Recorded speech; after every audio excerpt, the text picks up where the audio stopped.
How's it going guys, Tatsumi here back again for another Grand Summoners Japan video. For today's video is all about Emmy, so Emmy is one of the character in the main story. She appeared as a girl, but then she transformed into a giant boss. And this giant boss is the final boss that appear at chapter 13, and now she become a playable unit. So, basically Emmy has the ability to transform into a giant boss, like in the story, and is a playable unit. I don't have enough knowledge about Emmy's backstory, so let's take a look at her kit and abilities. And if you haven't subscribed to the channel, I hope you do. Just click the subscribe button and turn the notification bell for more videos like this in the future. Okay, without being said, let's start.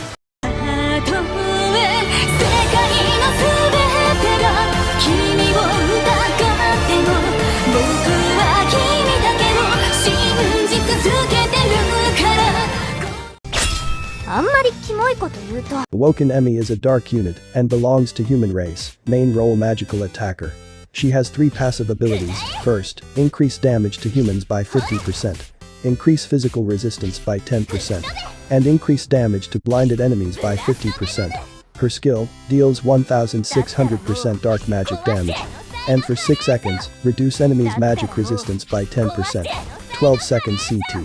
Her arts deals 11,000% dark magic damage. For 30 seconds, increase dark allies' damage by 60%, 600 break. And her true arts, for 70 seconds, enter liberation mode. And while in liberation mode, replace equips with special skills, replace skill with mega skill, and replace arts with special arts. And note, other actions cannot be performed while an animation is ongoing. You can only use one special skill at a time. The first special skill deals 10,000% dark magic damage, has 80% chance to inflict blind, with 10 seconds CT. The second special skill deals 25,000% dark magic damage. For 15 seconds, increase enemies' damage taken by 50%, with 15 seconds CT. And the third special skill deals 48,000% dark magic damage, and for 20 seconds, reduce enemies' critical resistance by 100%, and 25 seconds CT. And her mega skill deals 35,000% dark magic damage, 15 seconds CT. And last but the least, her special arts deals 120,000% dark magic damage, and for 15 seconds, increase all allies' arts damage by 100%.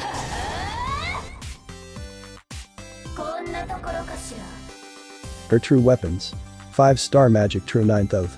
Skill: 10,000% dark magic damage. For 30 seconds, reduce enemies' dark resistance by 25%. Abilities: when equipped by Emmy, increase the duration of liberation mode by 30 seconds. Does not stack with abilities of the same name. And increase magic resistance by 5%. And the True Ancient's Row, a 5-star magic item. Skill: deals 5,500% dark magic damage. Increase own arts gauge by 35. And for 30 seconds, increase own dark damage by 30%.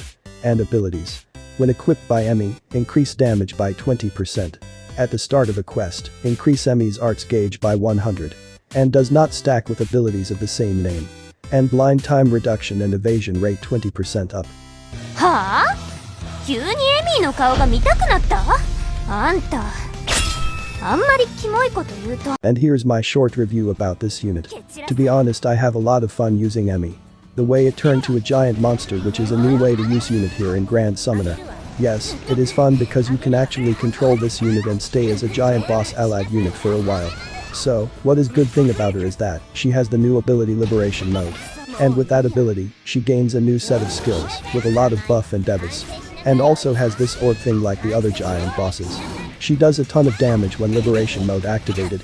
And what I also like in her kit is her third special skill, which reduces the enemy's critical resistance by 100%. This means, when the enemy has a high critical resistance, you can actually use that special skill to bypass the boss resistance. And also, if the enemy reduces 100% critical resistance, all the damage that enemy's taken going to hit as 100% critical, even without a crit buffs. I think this kind of ability will be the new meta in the future. Instead of crit rate buff, they change it to reduces 100% critical resistance, which is much powerful than a crit rate buff in my opinion. And yeah, that's the good side of her, and let's move to her bad side. This is my honest review. And luckily we pulled her so we can test her out. One thing that I don't like in her kit is that, the orbs. In order to increase the orb count, you'll need to use her special skills, and note, you can only use one special skill at a time after the animation ended. And it's too slow for me. Remember, her liberation mode only lasts 70 seconds. And with that, you need to use her special skill up to 5 times, in order to max the orb counts for her to initiate her super arts. After super arts activated, the orbs will reset to 0. And do the cycle again. And one thing I also don't like in her kit is her super skill. For me, it's pretty useless. It only does 35,000% of damage. It doesn't even increase the orb count. So, it's pretty useless in my opinion. It only consumed the time of liberation mode. And with that 70 seconds of liberation mode, you can only use her special arts once. And my advice, if you are trying to buy one of her true weapon, I highly suggest to get the True 9th Oath. With this true item, she increases her liberation mode duration for 30 seconds. With this weapon, she can actually use her super arts 2 times per activation. Okay, that's it for now.